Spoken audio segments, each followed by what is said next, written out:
Com tanto conhecimento, pesquisas, tecnologias a nosso favor, já é possível saber e promover um progresso, um desenvolvimento que seja de fato sustentável. Mas quais as consequências de tanta devastação? Biosfera de volta pela sustentabilidade do planeta. O desmatamento exagerado, ele pode alterar o microclima de uma região. A gente pode pegar o exemplo de São Paulo, por exemplo, que era conhecido como a Terra da Garoa, que tinham condições climáticas muito bem definidas, a chuva não era tão intensa, e devido ao desmatamento e à urbanização dessa região, altera as condições de temperatura, de circulação de ar, de transporte, de umidade, e a gente passa a ter chuvas mais intensas, mais rápidas, que dão origem às enchentes. Então, São Paulo é um exemplo clássico disso, que tinha um certo microclima, que foi alterado devido à urbanização que seguiu ao desmatamento. Nesses anos de pesquisa, Paulo, quando a gente fala da questão dos recursos hídricos hoje, então estamos enfrentando uma crise em São Paulo, então o assunto veio mais à tona ainda, a questão da água. Qual que é a importância de uma pesquisa dessa quando a gente fala de preservação da água, de qualidade da água? O principal objetivo dessa pesquisa é verificar exatamente isso.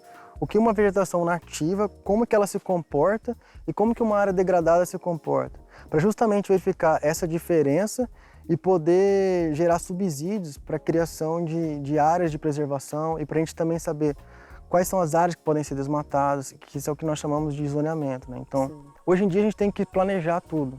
Então esse planejamento tem que ser a curto prazo, a longo e a médio e a longo prazo.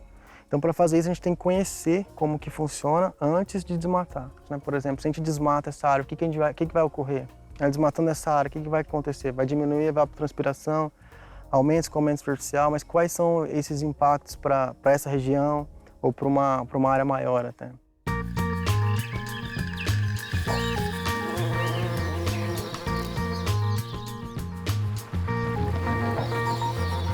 Você que mora em um centro urbano já deve ter parado para pensar o que você tem a ver com a extinção de plantas, animais e árvores. Qual a relação? Existem várias relações. Na verdade, o planeta é um só, foi ocupado por diferentes tipos de animais e o homem é apenas um dos animais que ocupa esse planeta. Então, a gente deveria ter uma condição de ocupação desse planeta em que nenhum tipo de animal se sobrepusesse aos outros, provocando a sua extinção.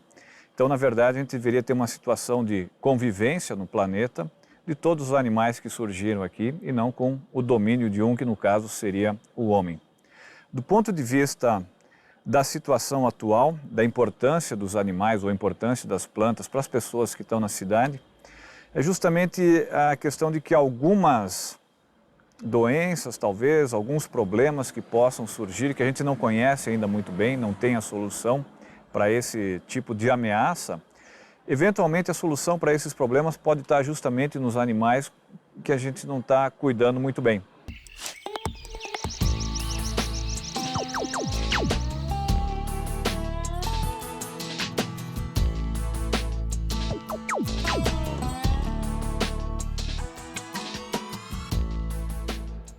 Gente, aqui ao meu lado, Jamil Anache, também faz parte da equipe de pesquisa do Laboratório de Hidráulica e Saneamento da USP São Carlos. E, Jamil, explica pra gente essa estrutura que vocês montaram aqui, que segue a sequência do que o Paulo estava nos explicando sobre todo o processo da pesquisa de vocês.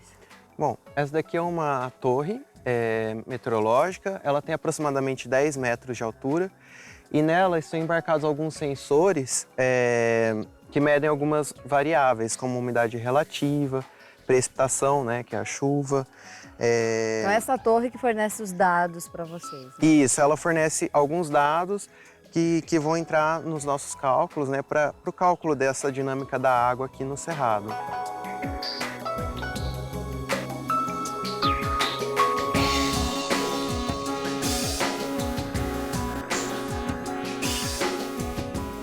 Aqui nós temos, né, os dados que nesse momento a gente está acessando na nossa estação meteorológica. Aqui nós temos a precipitação, que no momento é 0, né, não está chovendo. Temperatura, 23 graus. Umidade relativa em 75%.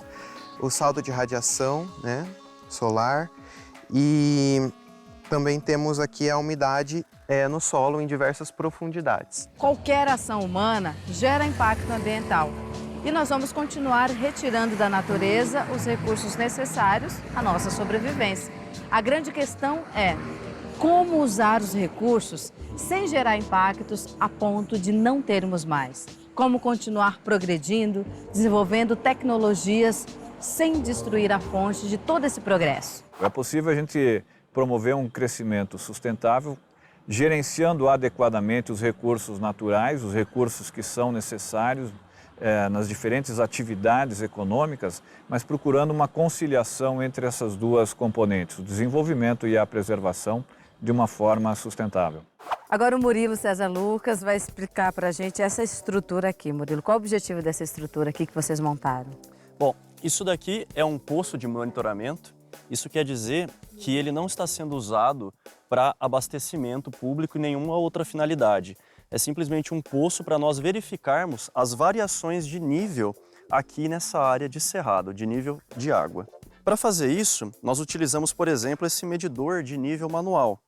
Esse medidor de nível manual, ele é dotado de uma ponteira aqui na minha mão, e quando essa ponteira toca o nível de água dentro do poço, ela emite um ruído, o equipamento emite um ruído, um bip. E aí nós sabemos qual a profundidade do nível de água a partir do terreno, fazendo a leitura nesta trena. Então a gente pode fazer isso agora aqui.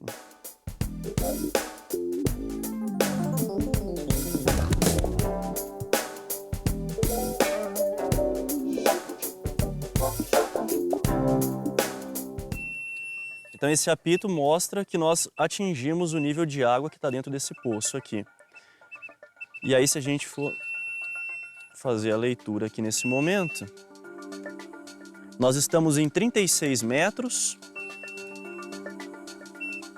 e 38 centímetros. Então essa é a leitura do nível de água desse poço, 36 metros e 38 centímetros.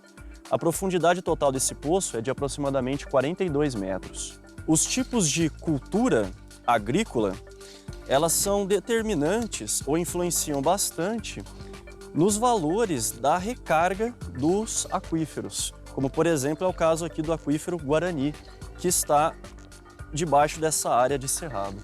Ou seja, é uma área privilegiada porque é aqui que acontece a recarga desse aquífero e também é onde é a área que mais tem chance de acontecer a contaminação desse aquífero também. Então é uma área que a gente precisa proteger bastante contra a contaminação e também protegê-la para que seja garantida a recarga desse aquífero.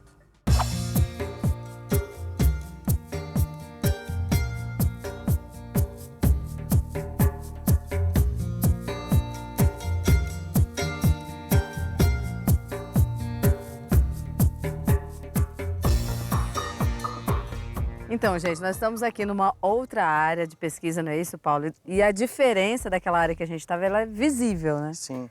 Nessa área, era uma área previamente usada por pastagem, e nós pegamos e tiramos completamente a cobertura dela. Ou seja, então esse é um modelo do que é uma área de degradação. Sem cobertura alguma, isso. Para verificar justamente essa diferença entre essa área sem cobertura alguma de uma área nativa de cerrado. E o que vocês constataram? Basicamente, assim, já observando essa área, o que a gente constata é o seguinte: a infiltração de água nessa área ela é muito maior do que no cerrado. E, consequentemente, o escoamento superficial aqui é maior. Então, no cerrado, cerca de 1% da água da chuva que cai ali no cerrado, ela está escoando superficialmente. Já nessa área aqui, sem cobertura alguma, esse valor chega a 20%. Além dessa questão da água que está sendo escoada, a gente tem a questão da erosão. Então, como o cerrado ele tem uma cobertura vegetal maior, tanto de árvore quanto de folhas, né, que as folhas caem e promovem uma boa cobertura do solo. Essa cobertura ela já auxilia no processo de erosão do solo. Como aqui não tem, ela é totalmente vulnerável a ter esse processo erosivo. Como a gente viu lá no cerrado, basicamente a gente não conseguiu encher nenhum balde que era menor. Era um balde pequeno, né? Com um pouquinho de água só. Isso. Aqui, a mesma chuva praticamente encheu essa caixa. Aquela água de lá, ela pode ser até possível para o consumo, essa daqui teria que passar por processo de tratamento? Essa água aqui é um processo Impossível, de decantação, né? Isso aqui é uma água que tem muito sedimento, que vem já direto carreado para cá. Diante dessa diferença, Paulo, que vocês constataram, a questão da vegetação do cerrado, como que a água chega, e comparando com essa aqui, qual que é a conclusão que vocês chegam disso tudo, assim, em relação a quando a gente fala da questão de preservação, de meio ambiente, dos espaços? A conclusão principal do nosso trabalho foi de verificar essa variação, essas diferenças, né, que tem de cultura, e a partir desses dados nós estamos tirando subsídios para poder fazer um zoneamento de áreas maiores e até a modelagem dessas grandes áreas. Para quê? Para no futuro a gente poder planejar esse uso do solo. Então a gente planejar esse uso do solo no momento que nós estamos vivendo ao médio prazo e a longo prazo, para que esse uso do solo possa ser sustentável, né, para diversas gerações. Mas no vosso parecer brilhareis alto, iluminados pela força do Deus que vos trouxe a esta terra e por algum favor especial vos outorgou domínio sobre ela e sobre o homem vermelho.